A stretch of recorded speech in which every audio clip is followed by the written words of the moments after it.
మిద్యాను దేశం వచ్చేసరికి ఏమైపోతుంది, మొత్తం బాడీ అంతా డిహైడ్రేషన్ అయిపోతుంది. ఎండాకాలం కొంచెం వాటర్ తాగకపోతే ఏమైపోతుంది, బాడీ డిహైడ్రేషన్ అయిపోతుంది కదా.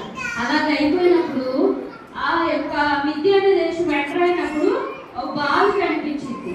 ఏం కనిపిస్తుంది? బావి. ఎప్పుడైనా చూసారా? బావి చూసారా? చూడలేదా? మనకు అన్ని బోర్లు ఇല്ല కదా, స్విచ్ చేయగానే వాటర్ వస్తాయి, తెలియదు కదా. అయితే ఇంతకు ముందు బావిలు ఉండేవి. వాటర్ ఏం చేయాలంట, తాడేసి ఒక బకెట్ వేసి దాన్ని లాగుతూ ఉంటే కింద నుంచి ఆ బకెట్లో వాటర్ వస్తాయి. ఆ విధంగా బావి త్రవ్వి ఉంచేవాళ్ళు, ఎవరికి వాళ్ళు బావి తవ్వుకునేవాళ్ళు. అలాగా ఇత్రో అనే యాజకుడు మిద్యాను దేశంలో, యాజకుడి పేరు ఏం పేరు? ఇత్రో. ఇత్రో అనే యాజకుడు బావిని తవ్వించినాడు. తవ్వించి ఇంకా ఆ బావి కూడా దేనికోసం తవ్వించాడంటే ఆయనకి కొన్ని గొర్రెల మందలు ఉన్నాయి. ఏమున్నాయి? గొర్రెల మందలు. తెలుసా? అంటే చాలా గొర్రెలు ఏం చేస్తుంటారు, కాస్తా ఉంటారు. ఎవరు కాచేవాళ్ళంటే ఆ ఇతరుకి 7 కుమార్తెలు ఉండేవాళ్ళు. ఎంతమంది? బాయ్స్. ఎంతమంది? Junior boys. ఎంతమంది కుమార్తెలు ఉండేవాళ్ళు ఇతరుకి? 7 మెంబర్స్. అయితే 7 కుమార్తెలు ఉన్నప్పుడు వాళ్ళంతా కూడా గొర్రెలను తీసుకొచ్చి అక్కడ కాస్తా ఉండేవాళ్ళు. ఆ గొర్రెలకి ఆ బావిలో నుంచి వాటర్ చేతి ఆ వాటర్ అందిస్తూ ఉండేవారు. అలాగా గొర్రెలు మేపుతూ ఉండేవారు. ఎప్పుడైతే మోషే ఆ ప్లేస్కి వచ్చినప్పుడు ఆ 7 కుమార్తెలు ఏం చేస్తున్నారు, గొర్రెలకు వాటర్ ఇస్తూ ఉన్నారు. అట్లా ఇస్తున్న సమయంలో ఇంకొంతమంది వచ్చేసి, వీళ్ళందరూ అమ్మాయిలు కదా, 7 అమ్మాయిలు కదా, అందుకని చెప్పేసి వాళ్ళని తోసేసి వాళ్ళ గొర్రెలకి, వాళ్ళ బావిలో నుంచి వాళ్ళ గొర్రెలకి చేరుకుంటుంటే ఆ వాళ్ళ గొర్రెలు తరిమేసి ఆ వచ్చిన పర్సన్స్ ఏం చేస్తున్నారంటే వాళ్ళ గొర్రెలకి ఏం చేస్తున్నారు, వీళ్ళ వాటర్ ఆపుతూ ఉన్నారు. అరే ఏంటి ఇట్లా చేస్తున్నారని చెప్పేసి అన్యాయం చేస్తున్నారు. ఏంటంటే ఆ అమ్మాయిలతో కలిసి గొడవ ఆడుతూ ఉన్నారు. ఎప్పుడైతే మోషే చూశాడో, ఒక రాజు అన్యాయం జరిగితే ఓర్చుకోగలరా? ఓర్చుకోలేరు కదా. ఇమీడియట్ గా న్యాయం తీర్చాలనుకుంటారు. మోషేలో కూడా ఆ కరుణ గల గుణం ఉండటం ద్వారా ఏం చేశాడంటే వాళ్ళతో ఫైట్ చేసి, అరే అమ్మాయిల యొక్క వాటర్ మీరెందుకు తీసుకుంటున్నారు, వారి పర్మిషన్ లేకుండా అని చెప్పేసి వాళ్ళతో గొడవాడి వాళ్ళని ఆ ఎనిమీస్ నుంచి వాళ్ళని సేవ్ చేస్తారు, ప్రొటెక్ట్ చేస్తారు. ప్రొటెక్ట్ చేసిన తర్వాత ఇంక ఈ అమ్మాయిలు ఏమైపోతారు, మందలకు వాటర్ తాపించి ఇంటికి తీసుకుని వెళ్ళిపోతారు. ఎవరింటికి వెళ్ళారు అమ్మాయిలు? వాళ్ళ డాడీ పేరు ఏం పేరు? ఇత్రో. అయితే ఇత్రోకి ఇంటికి వెళ్ళి జరిగిందంతా చెప్పినప్పుడు ఇదిగోండి, మోషే తర్వాత 7 అమ్మాయిలు అండ్ ఆ అమ్మాయిల్ని ఏడిపిస్తున్న మిగిలిన వాళ్ళు. అయితే ఎప్పుడైతే వాళ్ళ పక్షాన ఉండి వాళ్ళకి హెల్ప్ చేశారో ఆ విషయం అంతా జరిగిందంతా కూడా ఆ అమ్మాయిలు తీసుకెళ్ళిపోయి ఎవరికి చెప్పారు? వాళ్ళ డాడీకి చెప్పారు. డాడీ, ఈరోజు గొర్రెలు మంద కాల్చడానికి వెళ్ళినప్పుడు ఈ విధంగా జరిగింది, ఒక పర్సన్ వచ్చాడు, ఈ విధంగా వాళ్ళతో ఫైట్ చేశాడు, వాళ్ళ దగ్గర నుంచి మమ్మల్ని కాపాడారు అని చెప్తారు. మనం కూడా చెప్తామా లేదా? స్కూల్లో ఏమన్నా జరిగింది అనుకోండి, చెప్తారా లేదా? గర్ల్స్ చెప్పరా? ఇంట్లో ఏం జరిగినా చెప్పరా? బాయ్స్ మీరు నా వైపు చూడాలి, చెప్తారు కదా. అలాగా వాళ్ళు కూడా చెప్పినప్పుడు వాళ్ళ డాడీ అంటారు, అరే అంత సహాయం చేసిన ఆ మనిషిని ఎందుకు మన ఇంటికి భోజనానికి పిలవలేదు అని చెప్పేసి ఏం చేస్తారు, అతన్ని వాళ్ళ ఇంటికి భోజనానికి పిలుస్తారు. అలాగా మోషే ఎక్కడి నుంచి వచ్చాడు, ఏ విధంగా వచ్చాడు అని చెప్పేసి అంతా కూడా ఎవరితో చెప్పారు? ఇత్రోకి చెప్పాడు. భోజనం చేస్తున్న సమయంలో చెప్పారు. మనం కూడా ఎవరైనా టెస్ట్ వచ్చారనుకోండి, మాట్లాడకుండా సైలెంట్గా తింటారా? తింటారా? అలాగా ఏం చేస్తారు? వాళ్ళ ఊళ్ళో ఏం జరిగినాయి, మీ ఊళ్ళో ఏం జరిగినాయి అన్నీ కూడా ఏం చేస్తారు, మాట్లాడుకుంటా ఉంటారు కదా. అయితే ఆ విధంగానే మోషే తన ఐగుప్తు నుంచి వచ్చిన సంగతి, అక్కడ ప్రజలు బానిసత్వంలో ఉన్న సంగతి, ఇలాగ అన్నీ మాట్లాడతారు. మాట్లాడుతున్న సమయంలో ఇత్రో చెప్తాడు, నేను యాజకుడిని. ఇత్రో ఎవరు? ఇత్రో ఎవరు? వాయిస్ యాజకుడు. అయితే నేను యాజకుడిని, మేము కూడా యెహోవా దేవుడిని సేవించేది అని చెప్పేసి చెప్తారు. ఇక్కడే ఉండిపో, నాకు 7 కుమార్తెలు, 7 కుమార్తెలు ఒక కుమార్తె నీవు పెళ్లి చేసుకో అంటారు. అలాగా ఇత్రో పెద్ద కుమార్తె అయిన సిపోరాతో మోషేకి వివాహం జరిగింది. ఎవరితో? సిపోరా. ఇప్పుడు మోషే భార్య పేరు ఏం పేరు? మోషే భార్య పేరు గర్ల్స్ సిపోరా. అయితే ఇంకా పెళ్లి జరిగినప్పుడు అలాగా కొంతకాలము ఉంటారు. అయితే మోషే వారి యొక్క అమ్మ చెప్తారు, మన దేవుడు మాట్లాడే దేవుడు. మన దేవుడు ఏ దేవుడు? మాట్లాడే దేవుడు, మనల్ని ప్రేమించే దేవుడు, అలాగే మన ప్రార్థనని ఆరాధించే దేవుడు అని చెప్పినప్పుడు మోషే ఏం చేస్తాడంటే గొర్రెలు కాస్తా ఉంటాడు. ఇప్పుడు బాధ్యత ఎవరి మీదకి వచ్చింది? ఇప్పుడు దాకా 7 అమ్మాయిలు కాబట్టి వాళ్ళు మాత్రమే కాస్తూ ఉండేవారు. ఇప్పుడు ఆ ఇంట్లో ఒక పురుషుడు వచ్చారు కదా అల్లుడుగా. అయితే బాధ్యత అంతా కూడా ఎవరి మీదకి వచ్చింది? మోషే మీదకి వచ్చింది. అయితే మోషే ఏం చేశాడంటే ఇత్రో మందను కాయడం స్టార్ట్ చేశాడు. మరి గొర్రెలు ఎక్కడ కాస్తారు? ఇంట్లో కాస్తారు కదా. ఇంట్లో కాస్తారా?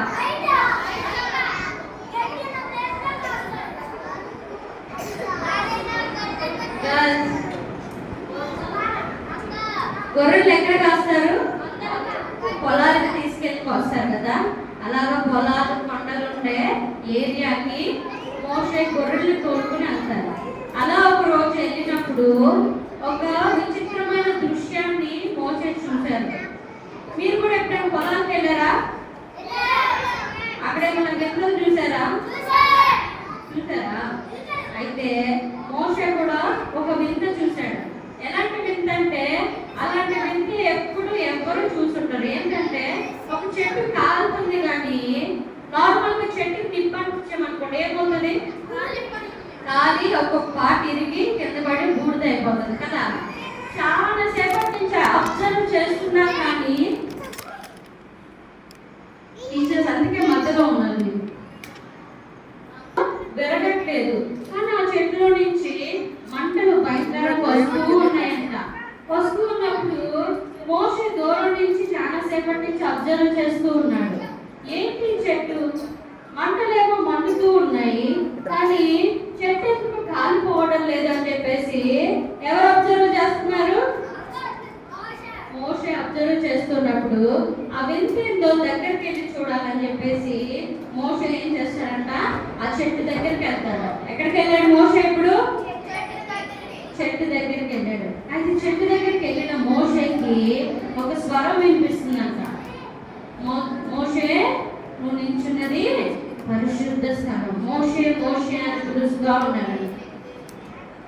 అరే నన్ను ఎవరు పిలుస్తున్నారు అని చెప్పేసి దగ్గరికి వెళ్ళినప్పుడు అప్పుడు ఆ స్వరం మాట్లాడుతుందంట. మోషే నువ్వు నిల్చున్నది పరిశుద్ధమైన స్థలం, నీ చెప్పులు విడు అని చెప్పినప్పుడు మోషే తన చెప్పులు తీసి ఆ స్వరం వైపు వెళ్తూ వచ్చాడు. అప్పుడు దేవుడు మాట్లాడుతున్నాడు, మోషే ఐగుప్తు దేశంలో నా ప్రజల యొక్క మొరను నేను విన్నాను, నేను నిన్ను ఏర్పరచుకున్నాను. నువ్వు ఇప్పుడు తిరిగి ఎక్కడికి వెళ్ళాలని చెప్తున్నారు? ఐగుప్తు దేశానికి వెళ్ళాలి. నా ప్రజల్ని బానిసత్వం నుంచి విడిపించి ఇక్కడ తీసుకుని రావాలి అని చెప్పేసి ఎవరితో చెప్తున్నాడు దేవుడు? మోషేతో చెప్తున్నాడు. ఇంకా మోషే భయపడ్డాడు. అక్కడి నుంచి మోషే ధైర్యం వచ్చాడా? ఐగుప్తు దేశం నుంచి ఎలా వచ్చాడు మోషే? భయపడి ఏదైనా చేస్తారేమో అని చెప్పేసి భయపడి వచ్చాడు కదా. అయితే మళ్ళా అక్కడికి వెళ్ళమంటున్నాడు దేవుడు, నా ప్రాణానికి ప్రమాదం అవుతుంది అని చెప్పేసి మోషేకి ఏం జరిగింది? భయం వేసింది. ఇంక వెంటనే సాకులు చెప్పడం స్టార్ట్ చేశాడు. అయ్యా లేదు లేదు, నేను ఐగుప్తు దేశానికి వెళ్ళను, నాకు మాట్లాడటమే చేత కాదు, నేను ఎలా వెళ్తాను అక్కడికి, నేను వెళ్ళనే దేవుడా అని చెప్పేసి చెప్తున్నాడు. మనకు కూడా పేరెంట్స్ ఏమన్నా పనులు చెప్పామనుకోండి ఏం చేస్తాం? నేను వెళ్ళలేను, మా కాళ్ళకు ఆ నొప్పి ఈ నొప్పి అని చెప్తాం కదా. అమ్మాయి మీకు కూడా ఏదైనా పని చెప్తే ఏం చెప్తాం? కాళ్ళెప్పుడు ఆ నొప్పి నేను ఈ చేయను అని చెప్తాం, అవునా? అయితే మోషే కూడా అలాగే సాకులు చెప్తా ఉన్నాడు. నేను వెళ్ళనయ్యా, నేను స్పష్టంగా మాట్లాడలేను, నత్తివాడిని, నాకు ప్రాపర్గా మాట్లాడటం రాదు అని చెప్పేసి ఏం చెప్తున్నాడు మోషే? సాకులు చెప్తూ ఉన్నాడు. అయితే అయినప్పటికి కూడా దేవుడు ఏం చేశాడు? మోషేని విడిచిపెట్టలా. నీకు నేను తోడుగా ఉన్నాను, నీవు నా గురించి చెప్పు, నువ్వెవరు అని అడిగితే నేను ఏం చెప్పాలి అని అంటే, నేను ఏం చేసే అల్ఫా ఒమేగా, అంటే ఆది యందు ఉన్నాను, ఇప్పుడు ఉన్నాను, ఎల్లప్పుడూ ఉండే దేవుణ్ణి. నా గురించి నువ్వు వెళ్ళి చెప్పు, నా ప్రజల్ని బానిసత్వం నుంచి విడిపించు, నీకు తోడుగా నీ అన్న అయినా, అన్న పేరేం పేరు? మోషే అన్నయ్య పేరు అహరోన్. Very good. నీ అన్న అయిన అహరోన్ నీకు తోడుగా ఉంటాడు, నీ ద్వారా నేను అనేకమైన అద్భుత కార్యాలు చేస్తానని చెప్పేసి మోషేని దేవుడు ఏం చేశాడు? బలపరిచి ఎక్కడ పంపుతున్నాడు? ఇప్పుడు ఎక్కడ పంపుతున్నాడు? ఐగుప్తికి. అయితే ఇప్పుడు మోషే తిరిగి ఐగుప్తికి ప్రయాణమయ్యాడు. ఇంతకుముందు ఒక్కడిగా వచ్చాడు, ఇప్పుడు మోషేతో పాటు ఎవరు వెళ్తున్నారు? తన భార్య కూడా వెళ్తుంది. అయితే వెళ్ళినప్పుడు వెళ్ళేసి ఇంకా వెళ్ళగానే చాలా రోజుల తర్వాత, మీకు అర్థమయ్యేలా చెప్పాలంటే, చాలా రోజుల తర్వాత హాస్టల్ నుంచి మీ అక్కో తమ్ముడో వచ్చారనుకోండి, ఎలా రిసీవ్ చేసుకుంటారు? ఎలా రిసీవ్ చేసుకుంటారు? చాలా హ్యాపీగా, అక్క ఇన్ని రోజులు హాస్టల్లో ఉన్నావు, ఇంకా మనం ఆడుకుందాం ఈ హాలిడేస్లో అని చెప్పేసి ఏం చేస్తాం? బాగా వాళ్ళని ప్రేమగా చూసుకుంటాం. 2 రోజులు మాత్రం వాళ్ళు చెప్పి అన్నీ చేస్తాం, తర్వాత చేయం కదా. వాళ్ళు అడిగితే ఏది అడిగినా కానీ ఇచ్చేస్తాం, తీసుకోక నీకు హాస్టల్లో ఉంటుంది కదా కదా. అయితే అహరోను కూడా అలాగే మోషేని చూడగానే ఏం చేసుకున్నాడు? అయ్యో తమ్ముడు, నిన్ను చూసి ఎన్ని సంవత్సరాలైందని చెప్పేసి హక్ చేసుకుని కౌగిలించుకుని ముద్దు పెట్టుకొని ఏం చేశాడు? రా తమ్ముడు ఇంటికి, ఇక్కడ పరిస్థితులు ఇంకా భయంకరంగా తయారని అలాగే జరిగి అన్నీ కూడా చెప్తూ వచ్చాడు. ఆ విధంగా మోషే అహరోను కలిసి ఎక్కడికి వెళ్ళారంటే, హెబ్రీ యొక్క పెద్దల దగ్గరికి, అంటే ఇశ్రాయేల్ యొక్క పెద్దల దగ్గరికి వెళ్ళిపోయి ఈ విధంగా దేవుడు నన్ను దర్శించాడు, ఈ విధంగా దేవుడు ప్రజల్ని విడిపించాలనుకుంటున్నారని చెప్పేసి చూసింది జరిగిందంతా కూడా వారితో షేర్ చేసుకున్నప్పుడు, వారితో పంచుకున్నప్పుడు ఆ పెద్దలందరూ కూడా ఎంతగానో సంతోషించారంట. అయ్యా, ఈనాటికి దేవుడు మా కొరకు ఒక రక్షకుడిని పంపించాడు, ఈ బానిసత్వం నుంచి త్వరలోనే మేము విడుదల పొందబోతున్నాం అని చెప్పేసి వాళ్ళందరూ ఏం చేశారు? చెప్పగానే నమ్మలే. మీకు కూడా నేను చెప్పామనుకో నమ్ముతారా? మేము అక్కడ చూసామంటే నిజంగా చూసారా అని అడుగుతారు కదా, ప్రూఫ్స్ కూడా అడుగుతారు కదా.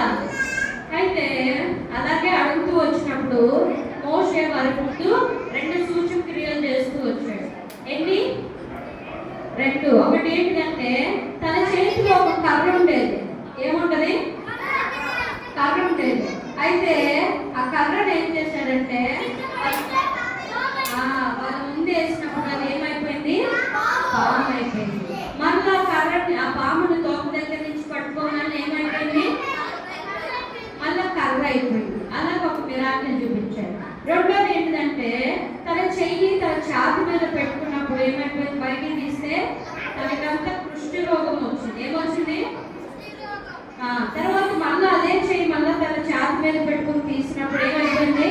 తన కుష్ఠ రోగం అంతా కూడా పోయింది. ఈ 2 మిరాకిల్స్ ఎప్పుడైతే మోషే చేయటం జరిగిందో, వారు చూడటం జరిగిందో, మోషే మాటలు యందు వారు ఏం చేశారు? నమ్మిక ఉంచి, ఓకే మేమందరం కూడా నీకు సపోర్ట్గా ఉంటాము, వెళ్ళి రాజుగారితో మాట్లాడని చెప్పేసి మోషేని ఎక్కడికి పంపించారు? మోషేని ఎక్కడికి పంపించారు? అంతఃపురానికి. ఎవరి దగ్గరికి?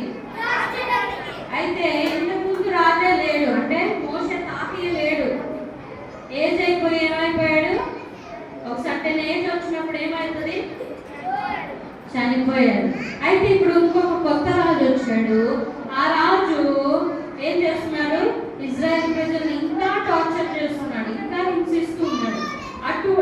అటువంటి రాజు దగ్గరికి ఇప్పుడు ఎవరు వెళ్తున్నారు? మోషే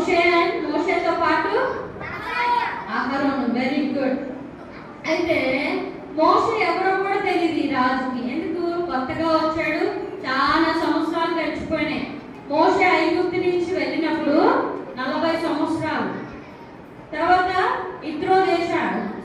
మిద్యాను దేశానికి వెళ్ళినప్పుడు అక్కడ 80 సంవత్సరాలు అయిన వాడై అప్పుడు దేవుని దర్శనాన్ని పొందుకుని వచ్చాడు. అయితే ఇప్పుడు ఏజ్ 18 ఇయర్స్, అంటే 40 ఇయర్స్ ఏం జరిగిందో తెలీదు. ఆ 40 ఇయర్స్ లో రాజులు మారుతూ వచ్చారు. ఈ రాజుకు మోషే గురించి కొంచెం కూడా తెలీదు. అటువంటి భయంకరమైన రాజు దగ్గరికి ఇప్పుడు ఎవరెవరు వెళ్తున్నారు? మోషే అన్నయ్య అహరోను వెళ్ళిపోయారు. వెళ్ళిపోయి ఏం చెప్తున్నాడు? అయ్యా రాజా, నా ప్రజల్ని నీవు విడుదల చెయ్యి, మేము వెళ్ళిపోయి మా దేవుడిని మేము సేవించాలి. మా దేవుడు చెప్పాడు ఈ ప్రజల్ని తీసుకుని ఆయన ఆరాధించడానికై రమ్మని చెప్పాడు అని చెప్పేసి చెప్పినప్పుడు ఓకే వెళ్ళండి అంటాడా రాజు? అంటాడా? ఆ రాజు అసలుకే కఠినుడు. ఆ రాజు పేరు కూడా ఫరోనే. ఐగుప్తుని పరిపాలించే వాళ్ళ పేర్లు ఫరో అంటారు. అయితే ఎంతగానో కఠినుడు కాబట్టి వెంటనే ఓకే చెప్పలే. ఏం చెప్తున్నారు? బానిసలుగా ఉంటున్నారు, మీరు వచ్చి విడుదల స్వాతంత్రం అని మాట్లాడుతున్నారు. ఇప్పుడు మీరు రాళ్ళు తయారు చేస్తారు కదా, నార్మల్గా రాళ్ళు తయారు చేయడానికి గడ్డి కావాలి. అయితే నేను గడ్డి ఇవ్వను, కానీ ఒక్క రాయి కౌంట్ కూడా తగ్గకూడదు, అట్లా పనులు చేయాలి మీరు అని చెప్పేసి వారిని ఇంకా కష్టపడుతున్నారు. ఇంకా కఠినమైన పనులు వాళ్ళకి అప్పచెప్తూ వచ్చాడు. ఎందుకు? మోషే వెళ్ళి నా ప్రజల్ని, దేవుని ప్రజల్ని, నా బిడ్డల్ని విడిపించు అని చెప్పేసి చెప్పినందుకు ఏం చేస్తున్నారు? వారి పనులు పెంచి, వారి భారం పెంచి ఎంతగానో వారిని ఇంకా కష్టపెట్టడం స్టార్ట్ చేశాడు. అయితే మనం ఇక్కడ నేర్చుకోవాల్సింది ఏంటంటే, దేవుడు మోషేతో మాట్లాడాడా లేదా? కన్క్లూజన్కి వచ్చాం. మాట్లాడారు కదా. మరి ఎందుకు మాట్లాడారు? దేవుడు ఎందుకు మాట్లాడారు? ఎందుకు మాట్లాడారంటే ఆయన వారి బాధని చూచాడు కాబట్టి. మీరు కూడా ఎవరైనా పడ్డాడనుకోండి ఏం చేస్తావు? నవ్వుతారు కదా. మిమ్మల్ని క్వశ్చన్ అడగకూడదు అనుకుంటా, నవ్వుతారు కదా. ఎవరైనా పొరపాటు పడ్డారనుకోండి నవ్వుతారు కదా. నవ్వుతారా? లేకపోతే ఎన్ని లేవ తీసి ఏమైనా దెబ్బలు తగిలినాయా అని అడుగుతారా? అడుగుతారా? అయితే నేను మంచి పిల్లలు. అయితే దేవుడు కూడా ఇశ్రాయేలు ప్రజలు ఐగుప్తు దేశంలో వారు పడుతున్న బాధనంతటిని కూడా చూస్తూ వచ్చాడు. వారి ప్రార్థనలన్నింటిని కూడా వింటూ వచ్చాడు. అందుకనే మోషేని ఎందుకు ఏం చేశాడు? అతనితో మాట్లాడి అతన్ని వారి యొక్క బానిసత్వం నుంచి విడిపించడానికి రాజుతో మాట్లాడమని పంపించాడు. అయితే మనం కూడా బానిసత్వంలో ఉన్నాం. ఏంటా బానిసత్వం? సాతాను బానిసత్వం. ఇప్పుడు సాతాను చాలా మంది పిల్లల్ని ఏం చేస్తుందంటే వాళ్ళు చెప్పుకుంటారు మీరు అల్లరి చేయండి అని చెప్తుంది. వాళ్ళు సాతాను మాటకి లోబడిపోయి సాతాను బతకాల్లో ఉన్నారు. అవునా? నిజంగా సాతాను బతకాల్లో ఉన్నారా? విడుదల పొందారా? విడుదల పొందారా? Very good. అయితే ఎవరి ద్వారా విడుదల పొందారు? ఒక అబ్బాయి ఆన్సర్ చెప్తున్నారు, యేసయ్య ద్వారా. మిగిలిన వాళ్ళు జూనియర్స్ శ్రద్ధగా వినాలి. ఎవరి ద్వారా విడుదల పొందాం? యేసయ్య ద్వారా. యేసయ్య కూడా మన బానిసత్వం నుంచి, మనమందరం కూడా తల్లి గర్భంలో నుంచి బయటకు వచ్చినప్పటి నుంచే పాపానికి, అపవాదికి మనము దాసులము, అపవాది యొక్క కుమారులము, కుమార్తెలము. అటువంటి దాసత్వం నుంచి దేవుడు ఏం చేశాడు? మనల్ని ఆయన రక్తంతో వెలపెట్టి కొన్నాడు. ఎలా కొన్నాడు? ఎలా కొన్నాడు? ఆయన రక్తంతో వెలపెట్టి మనల్ని కొని విమోచించి సాతాను యొక్క కుమారులని, కుమార్తెలని పేరు, నా పేరుని కొట్టేసి ఇప్పుడు ఏం పేరు ఇచ్చాడు మనకి? యేసయ్య బిడ్డలు, యేసయ్య కుమారుడు, యేసయ్య కుమార్తె అని చెప్పేసి మనకు ఆ పేరు. మరి ఎంతమంది యేసయ్య కుమార్తెగా, యేసయ్య కుమారుడిగా చేయబడ్డారు? ఎలా చేయబడతారు? ఎవరైతే వారి నోటితో మార్నింగ్ చెప్పుకున్నాం కదా, వారి పాపాలు ఒప్పుకుని విడిచిపెట్టారో ఏం చేయబడ్డారు? వాళ్ళు దేవుని కుమారులుగా కుమార్తెలుగా చేయబడ్డారు. ఇట్టి అనుభవంలోకి ఎంతమంది వచ్చారు? మీ హ్యాండ్ రైజ్ చేయండి. ఇట్టి అనుభవంలోకి నేను చెప్పింది అర్థమైంది కదా? ఎవరైతే మీ నోటితో నిజంగా చెప్పాలి, మనం దేవుని సన్నిధిలో ఉన్నాం, నాకు మీ హృదయం తెలియదు కానీ దేవుడు మీ హృదయాన్ని ఎరిగిన దేవుడు కాబట్టి ఆయన ముందు యథార్థంగా మనం చెప్పాలి. మన ఓటు చెయ్యొద్దురా కానీ మన క్రియలు, మనం చేసే పనులు, మీరు చేసే అదంతా కనిపిస్తా వీళ్ళు ఎక్కడ మారారు అనిపిస్తుంది. టీచర్స్కి, మిమ్మల్ని చూసే తల్లిదండ్రులకి, చుట్టుపక్కల వాళ్ళకి. అలాగే అబద్ధాలు మనం చెప్పకూడదు. అబద్ధికులు అంటే దేవుడికి ఎంత మాత్రమో నచ్చదు. యథార్థంగా చెప్పాలి. నేను అడిగే క్వశ్చన్కి, ఎంతమంది మీ పాపములు యేసయ్యా నేను పాపని, నా పాపాలు క్షమించండి, ఎంతమంది నిజాయితీగా నిజంగా మీ మనసులో ప్రార్థన చేసుకొని మీ పాపాలు ఒప్పుకొని విడిచిపెట్టి దేవుని కుమారులుగా కుమార్తెలుగా చేయబడ్డారో వారు మాత్రమే హ్యాండ్ రైజ్ చేయాలి. ఇంకా చాలా మంది ఒప్పుకోలేదు. అయితే మనం ఎన్నో వీడియోస్కి వస్తూ వెళ్తూ ఉన్నాం కదా. అయితే దేవుడు మిమ్మల్ని ప్రేమించి మిమ్మల్ని ఎన్నుకొని మరలా ఇంకో ఛాన్స్ ఇచ్చాడు. దేవుడు మాటలను ప్రకటిస్తూ ఉన్నాడు. ఎలా అయితే ఆ బానిసత్వం నుంచి ఐగుప్తు దేశంలో ఇశ్రాయేల్ ప్రజలు ఎలా అయితే వాళ్ళు బానిసత్వంలో ఉండి వాళ్ళు దుఃఖిస్తూ విలిపిస్తూ ఉన్నారో వారిని చూస్తున్న దేవుడు ఈ యొక్క సాయంకాల వేళ సమయంలో మనల్ని కూడా చూస్తున్నాడు. అయితే నువ్వు ఇంకా ఆ బానిసత్వంలో ఉన్నారనుకుంటే ఆయన బాధపడతాడు. అయితే మనం దేవుడిని బాధ పెట్టే పిల్లలుగా ఉండకూడదు. ఎందుకంటే ఆయన మనల కోసం ఏం చేశాడు? ఆ భయంకరమైన నరకాగ్ని నుండి మనం తప్పించడానికై ఆయన మనం పుట్టుక మునుపే మన కొరకే ప్రాయశ్చిత్తం చేసిన అంత గొప్ప ప్రేమ గల దేవుడు నీతో ఈ సాయంకాల సమయంలో మాట్లాడుతున్నాడు. బిడ్డ, నువ్వు ఇంకా పాపంలో ఉంటే సాతాను ఎప్పుడు మనము చనిపోతామో తెలీదు. ఒకసారి చనిపోతే ఎక్కడికి వెళ్ళిపోతాం? పాపంలో మరణించిన వారికి నిత్య అగ్నిగుండం వెయిట్ చేస్తూ ఉంది. ఎప్పుడు వాళ్ళని దాంట్లో పడేసుకోవాలా, వేసేయాలి అని చెప్పేసి సాతానుడు చూస్తూ ఉన్నాడు. అయితే ఆ భయంకరమైన అగ్నిగుండం నుంచి మనం తప్పించబడాలంటే ఒకటే మార్గం. ఏంటా మార్గం? ప్రభు అయిన యేసుక్రీస్తు వారే ఆ మార్గం. అయితే మనం చేయాల్సింది ఏంటంటే ఏమేమో చేయనవసరం లేదు. హృదయపూర్వకంగా యేసయ్యా నేను పాపిని, ఇంతవరకు అల్లరి చేస్తూ ఉన్నాను, నీ మాటలు నేను తృణీకరిస్తూ వచ్చాను, దానితో మన్నించండి. ఐగుప్తు ప్రజల ఎడల మీరెంత బాధ్యత కలిగి ఉన్నారు. వారి ప్రార్థనలు ఆలకించిన దేవుడిగా ఉన్నారు. వారి చింతని మీ మీద వేసుకున్న దేవుడిగా ఉన్నారు. వారిని చూస్తున్న దేవుడిగా ఉన్నారు.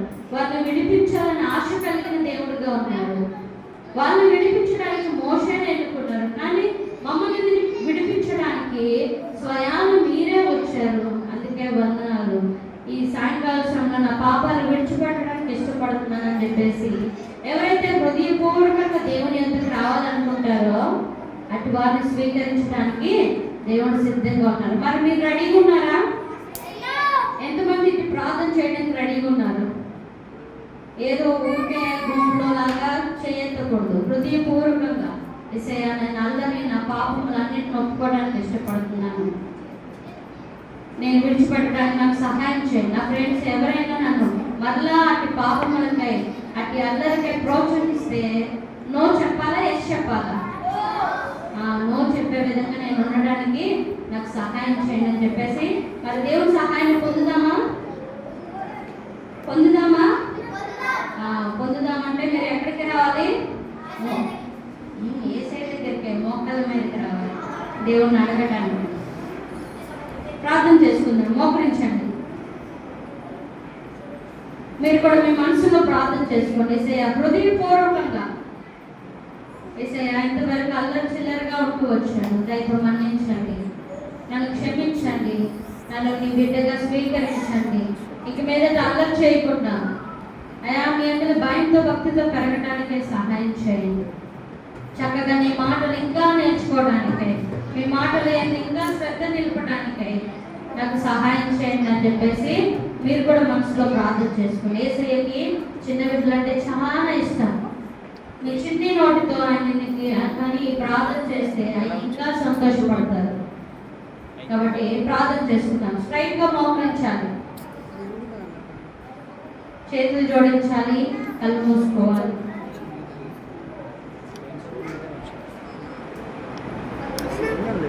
ప్రేమ నమ్మకాల పట్ల తండ్రి, నాకు గొప్ప దేవాల రక్షకుడా, ప్రభా ఈ ఆఫ్టర్నూన్ సెషన్లో ప్రభా సెకండ్ లెసన్ మీరు మాట్లాడుతూ వచ్చినారు. ప్రభా దేవ ఐగుప్తుల యొక్క మొరని విని రక్షకుడిగా మోషేని పంపించారు. అయితే మమ్మల్ని ఎంతగా ప్రేమించారంటే స్వయాన మీరే మా కొరకే లోకానికి వచ్చారు. అందుకే వందనాలు స్తోత్రాలు చెల్లించుకుంటున్నాం.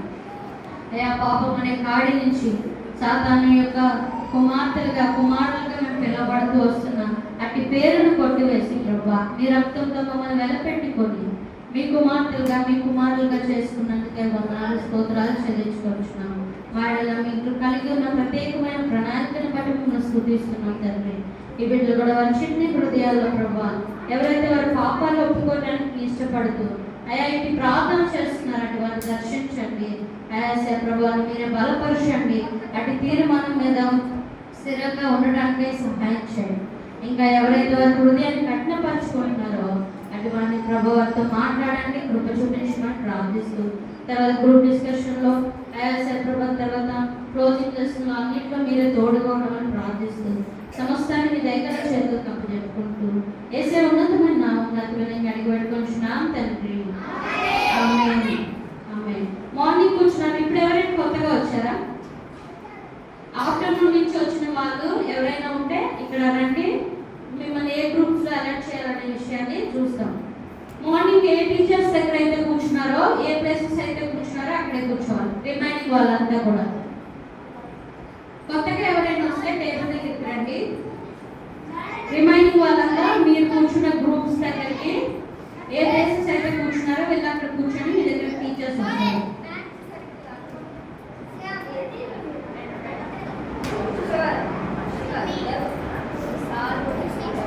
టీచర్స్ కంటెన్స్ వాక్యం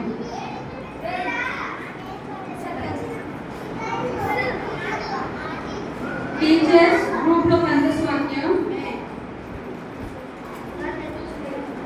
మొదటి దశలోనికి రాసిన పత్రిక 5వ అధ్యాయం 24వ వచనం. మొదటి దశలోనికి రాసిన పత్రిక 5వ అధ్యాయం 24వ వచనం. పిల్లలు మీరు గ్రూప్స్ లో కూర్చున్నట్లయితే ఒకసారి మీరు కూడా నోట్ చేసుకోండి. మొదటి దశలోనికి రాసిన పత్రిక 5వ అధ్యాయం 24వ వచనం. మిమ్మల్ని పిలుచువాడు